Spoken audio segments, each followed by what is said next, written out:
La rencontre Maréchal Dumont. Qu'est-ce que ça va changer dans nos vies? Je t'entends, je te comprends, je me fais l'avocat du diable. Personne n'a dit, pensez-vous que ça dénigre pas un peu le métier? Comment on change ça? Arrête de dire que tu vas le faire, puis fais-le. Bonjour Isabelle. Bonjour Mario. Crise politique. On a l'impression que c'est une course à relais. La CAQ a été en crise pendant quelques mois, passé le relais aux libéraux la semaine passée. Puis en fin de semaine, on leur passe à Québec solidaire. Exactement. Puis c'est vraiment le sujet de conversation, je pense, des gens.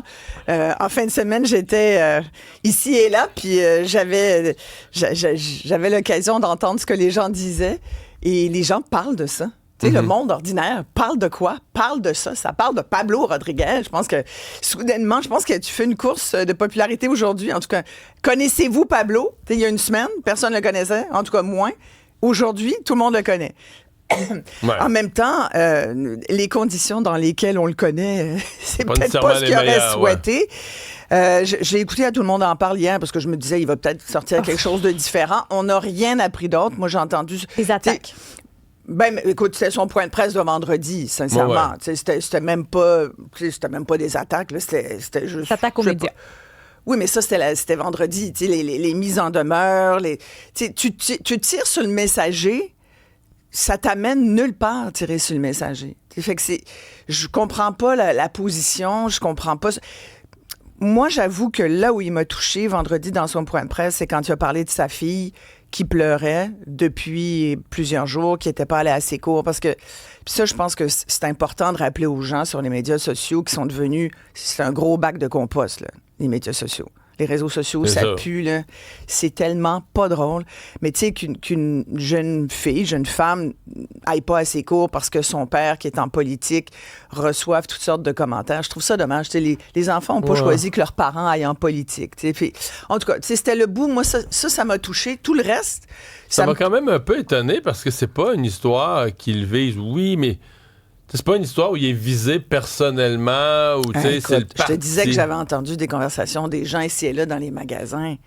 Écoute, ce qu'on dit, là, c'est exactement ce que je t'avais dit la semaine dernière quand j'ai dit, mon Dieu, ça va leur péter en pleine face. Sur le Parti libéral. Mais oui, pas sur Pablo Rodriguez, ben, c'est la même affaire pour les gens, tu comprends. Toute une gang de crosseurs. On sait bien les libéraux. Puis là, Pablo qui vient du fédéral, la gang à Justin. Puis là-dedans, tu regardes ce que les gens disent, puis c'est pas faux, tu sais, c'est vraiment... La politique, c'est une question de perception, comme bien des choses dans la vie, et je pense qu'ils passent pas le test pour le moment. Tu sais, moi, je te disais, tu vas voir la semaine dernière, t'as beau faire une photo-op ou une conférence de presse avec quelques députés derrière, puis dire « tout mon caucus est derrière moi », la faille est là, la fissure, la craquelure est là. La preuve, c'est qu'il y en a une gang qui était pas sûre, d'après ce qu'on sait qui était derrière lui lors de cette course au leadership du Parti libéral. C'était pas des gens qui étaient pour Pablo. C'est vrai qu'il est arrivé un peu comme ça. Il venait d'Ottawa. On l'a vu traverser le pont. Là. Bon. Il y avait Carl Blackburn, il y avait Charles Milliard qui a passé à un poil de gagner. Là, tu te dis, si on a vendu pour 100$ des cartes de membres puis si on a acheté des votes, aujourd'hui, ça serait peut-être pas lui, le chef du Parti libéral. Ça a quand même des grandes incidences. Alors, quand je te disais... Moi, je pense qu'il y a bien des gens qui remettent en cause son leadership. Je pense que c'est vrai. La meilleure preuve, il paraît qu'ils voulaient écouter hier soir. Tout le monde en parle pour voir ce qu'ils allaient décider. Ils n'ont pas dû être bien convaincus. En même temps, ça nous donne l'occasion d'un peu mieux connaître Pablo Rodriguez. Beaucoup de gens disent, il y avait un très, très bon article du Devoir en fin de semaine qui disait, c'est pas un chef, c'est un organisateur.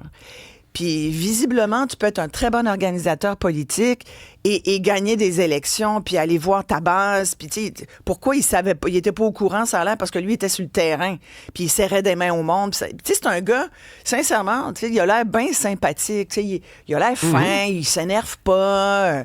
Là, il faut gérer une crise, tu sais. Mais là, t'es chef de parti, tu peux pas en échapper, tu sais. Moi, là-dessus, puis je terminerai sur cette histoire-là qui risque de nous occuper encore, je pense, des semaines, tant qu'on n'aura pas le résultat de l'enquête, tu sais. Marois, je comprends pas trop le jeu de Marois Risky. Ce qui me vient, c'est tentative de putsch, point d'interrogation. C'est... Elle jure que non, là, qu'elle n'a aucun intérêt je sais bien, politique. elle peut bien dire ce qu'elle veut. Tu sais, là, elle dit pas ce qu'on voudrait savoir, puis elle dit ce qu'on lui demande pas. Fait que... Là, à un moment donné, tu sais, c'est quand même une petite flèche que de dire hey, si tu l'aimes tant, Geneviève Vince, t'as juste à la réengager, là, si tu penses qu'elle est blanche comme neige. T'sais, fait que, bon, son attaché qu'elle-même a mis à la porte. Donc, là, évidemment, quand elle dit « je suis allée voir les RH, les ressources humaines de l'Assemblée nationale », ça montre que c'était vraiment pas... Moi, sur le coup, je me suis dit, elles se sont pognées les deux. Puis il a dit « garde dehors, tu me parleras pas de même. » Puis après, elle l'a regretté. Tu sais, ça pouvait... Tout était possible. Là. Mais là, elle dit qu'elle s'est appuyée sur les gens de l'Assemblée nationale. Fait que là, c'est pas un coup de tête. Là, c'est une décision mûrie avec... Puis là, on comprend mieux pourquoi l'avocat est là. C'est qu'il y a vraiment des étapes juridiques à suivre. Mais on peut-tu le savoir qu'est-ce qu'elle a fait? Moi, c'est juste ça que je demande. On peut-tu le savoir? Parce que là, après, on pourra juger. Là, on est tous dans les supputations, tu comprends? Tout comme on se demande, voyons, est-ce que Vincent Marissal a planifié ça depuis longtemps, son départ de QS? Fait que bref, écoute. Lui, il dit qu'il aurait dû le faire avant. Ben, il dit qu'il est décroché. Il dit qu'il était pas bien. Mais tu sais, moi, je le crois quand il dit j'avais ben de la... Ce qui a été la goutte qui a fait déborder le vase, visiblement, c'est quand... pour lui, en tout cas, je dis visiblement pour lui, mais j'avoue que là... moi, je l'ai dit dans mon émission, je pense que tu l'avais dit aussi, c'est comment tu peux être un parti ouvrier solidaire, tu t'appelles Québec solidaire, puis t'es pas solidaire des Montréalais qui n'ont pas de transport en commun pendant 2 semaines. C'est parce que la solidarité, c'est le syndicalisme, là. Solidarité, c'est un slogan syndical, ça, non, mais Isabelle. Écoute, moi, j'aurais été... je me serais senti comme Vincent Marissal. J'aurais fait, ben voyons donc, je suis pas d'accord avec ça. C'est là où, tu sais, là, on va dire toutes sortes de choses sur lui, puis ça se peut, là, tu sais, que ça soit de l'opportunisme politique, je suis pas dans sa tête. Ça se peut qu'il y ait un côté de lui qui se dit, hey, il y a le PQ qui va probablement rentrer, peut-être toucher au pouvoir. Là. Écoute, ça fait longtemps qu'il est là. Ça fait longtemps qu'il est là. Du mauvais bord de la chaise, parce que tu vas en politique, à un moment donné, c'est pour exercer un certain pouvoir. Mais on peut lui reprocher tout ça, puis en même temps, le gars, il est allé pour QS. Fait que, tu peux pas dire il voulait vraiment le pouvoir. S'il avait rêvé un poste de ministre, il serait pas à la QS. Ça se peut que là, ils se disent, ben là, je suis rendu à... moi, je pense que c'est un journaliste à la base. Moi, on a tous eu l'occasion de l'interviewer. Moi, je pense qu'il y a des... là, on semble sous-entendre qu'il y a pas vraiment de... C'est un gars qui a des opinions politiques, puis c'est un gars que je pense qu'il prend la défense des gens. Fait qu'écoute, je veux pas lui mettre des mots dans la bouche, il l'expliquera sa position. Est-ce que le PQ va lui proposer? Ça, c'est une autre affaire. Ça, c'est même pas clair. Ben écoute, peut-être que non. Il a quand même traité PSPP de gros noms, là. Il l'a quand même un peu insulté. Retour sur le congrès de la FTQ. Ben, écoute, conférence de presse hier, très, très, très musclée de la présidente qui dit que ça va être le chaos au Québec si le gouvernement ne retire pas son projet de loi. Oui, puis leur congrès commence officiellement aujourd'hui jusqu'à mercredi, où là, elle annonce un chaos. Tu sais, c'est un peu toujours la même technique d'annoncer que ça va pas bien aller. Tu te souviens de l'été chaud. Il y a eu l'automne chaud aussi. Je pense qu'il y a eu le printemps chaud aussi. Ouais. Il manquait juste l'hiver. Fait qu'on est dedans, là. Ça va être un hiver chaud. La CSN fait une grande manif samedi aussi. Là. Oui, donc les syndicats se mobilisent contre la loi. Complètement. Puis c'est vrai que demain commencent les consultations sur le projet de loi 3, qui, s'il est adopté, ça c'est, en gros, là, je vous résume ça, c'est un projet de loi qui vise à encadrer tout ce qui n'est pas activité qui a directement rapport avec les droits des travailleurs. Pour un syndicat, ça voudrait dire, et c'est relié aux contributions.